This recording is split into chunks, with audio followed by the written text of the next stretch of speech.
Well, here we are, the end of 2022, and we've had over 10 million cases of COVID.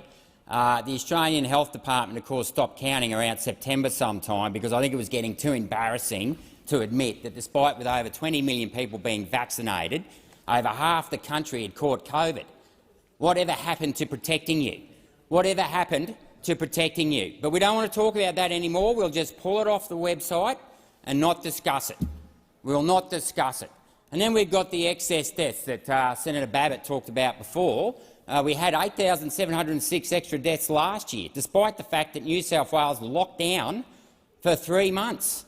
So, in theory, the deaths should have been lower, like they were in 2020. But let's not count 2021 in the ABS figures, or sorry, 2020 they're not counting. Let's pretend nothing happened there. Almost 140,000 jab injuries, more than all the injuries reported from vaccines since 1971. More than all the injuries put together. You've got an injury rate that's 3 times higher, and yet the TGA don't want to look at the signal. The whole point of having a database where doctors report these injuries, where they tick the box suspected, and as the doctors say, they don't fill these forms out because they don't have the spare time. They don't have a lazy 20 or 30 minutes sitting around filling these forms out if someone fell off a bike. No, they're ticking these boxes because they believe that the vaccine caused the injury that they are reporting. And yet the TGA want to pretend that there's nothing to see here. And why wouldn't they? Because Professor Skerritt is head of an organisation that is funded by Big Pharma. That is funded by Big Pharma. Now, if you want to talk about a conflict of interest, that's it. That's it. And these guys have no idea what they are talking about. I asked Professor Brendan Murphy, who was the Chief Health Officer at the time, whether or not he'd actually read the non-clinical report into the Pfizer vaccine. Guess what? He hadn't read it. Despite that, he'd been saying for the last a couple of days earlier that the spike protein wasn't in the blood. Well, had he read the report, he would have known that they never even tested the spike protein. And they would have also known that when they did the animal trials, that the report said there was no difference in lung inflammation between the placebo group and the vaccinated group after 9 days. There was not one skerrick of evidence that showed that that vaccine was effective. But did anyone in this chamber right here, right now, actually read that report?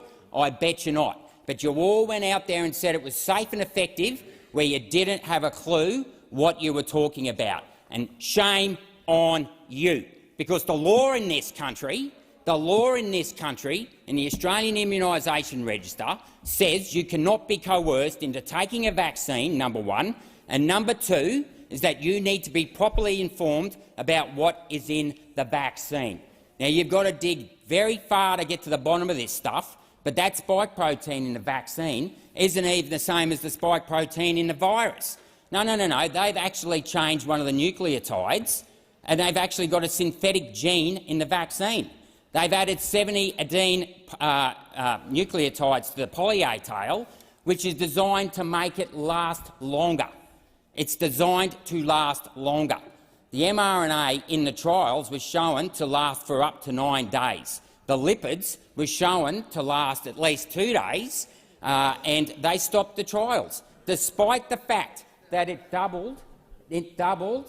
Yeah, listen to this, Senator Hanson-Young. Despite the fact that the concentration of the lipids that are cationic were doubled in the ovaries from day 1 to day 2. You know what they did? They stopped the trial. They stopped the trial and they went and told everyone that it just stays at the site of injection. Well, that was a blatant lie. If you want to talk about misinformation, go and check out page 44 of the Pfizer non-clinical trial report. It was released on the TGA FIO disclosure log 239-6. I've read it numerous times.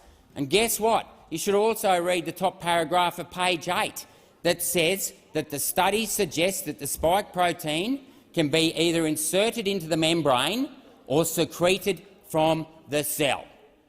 Now, what does that tell you? I'll tell you what that tells you. It tells you that rather than actually killing the actual pathogen, which is what a normal vaccine would have done, this particular vaccine goes inside your cell, takes over the reproduction, the ribosomes, which is what produces the protein, and then starts producing more of the toxic substance. That is not the name of the game. You would want to actually kill the virus. You do not want to reproduce it. And of course, Brendan Murphy, the Chief Health Officer, claims that there's nothing to worry about. He never read the document. And then we've got Professor Kelly. Of course, he came out and made the bold statement that it stops transmission. Well, he was lying, because the FDA came out in December 20 and said that there was no evidence that the vaccine stopped transmission, and when I pressed him on it, there's no trials to show that there's any IgA in the mucosal system. Okay, you don't have to take my word for it. Go and speak to Robert Clancy, Australia's foremost immunologist and vaccinologist. Okay, he's retired. You can trust this guy. He's not on the take from Big Pharma or the big universities that aren't actually interested in research. They're just interested in lining their own pockets. And then, of course, we've got the vaccine injury scheme, which is just a joke. And today and last night and day after day for the last 15 months, I get contacted by people who have had their lives destroyed by this vaccine, a vaccine that the government said was safe and effective. And if that isn't bad enough, that these people, and I'm looking at you people in this chamber here today, didn't read the documents, that took over someone else's body because it suited your narrative, your command and control narrative, you showed no humanity. No humanity. There are people out there that have not only injured, they have lost their jobs and they cannot get medical support to help them.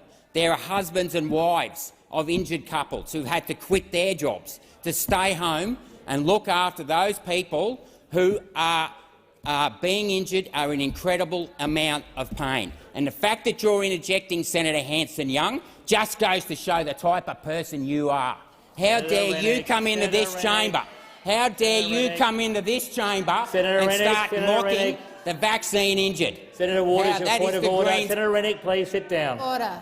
Senator Waters. Point of order, reflecting on another senator, as well as being odious and tedious. Not the second part. Senator Rennick, just withdraw it to the extent that you made an adverse inference. Well, the fact that the Greens party can sit in that corner over there and mock and laugh the vaccine injured. These people aren't anti-vaxxers. They believed what the government told them, as I did when I first came to this place. But I can tell you what, it's nothing but a cesspit of lies in this place. But the fact that the Greens party think that they can just sit there and mock the injured. These people believed in the government. You want to talk about trust and transparency? Oh, yep, there's Senator Walters again mocking, going, come on. Maybe you should pick up the phone. Maybe you people should pick up the phone and talk to some of these people who have been injured. And then we go to the basis, the substance of this Act, the Fair Work Act. This is a public health issue. The idea that businesses in this country can be responsible for the transmission of an airborne virus is just as absurd as the billions of dollars that are getting wasted on the idea of some tiny trace gas in the atmosphere can control that. I mean, we are living in the land of the unicorn farmers and the intellectual pygmies who have just chasing the impossible dream like Sancho Panza chasing the windmills. It is absurd. And yet we stand here today, almost 3 years after the virus broke out in China or whatever, and we have still got this ridiculous mandates in so many places, in particular in the private industry, which is what this amendment will address, and they are still being coerced into getting a vaccine. I've literally just had 3 messages in the last hour about people who are losing their jobs, not in the health sector, but in sectors that are outdoors, nothing to do. It is absurd. It is absurd, and it needs to stop, because the state of emergency, even at the state government level, has been retracted. And yet these people here today do not want to grant people their autonomous right to control what goes in their body. And I might remind members of the LNP that one of our values is the dignity and worth of every individual. You know, we don't believe in multi-patent bargaining because we recognise that every business is unique, and we think that the employer and employee should have the first right in deciding what's best for them. That is what we believe in empowering the individuals to make the decisions that suit their needs the best, and only the individual or the parent of the child can make that decision. But what we've got here today is typical command and control. We've got the Labor Party and the Greens protecting their own narrative that the government can save us. Govern me harder, Daddy. That is what these people believe in. Senator Canavan.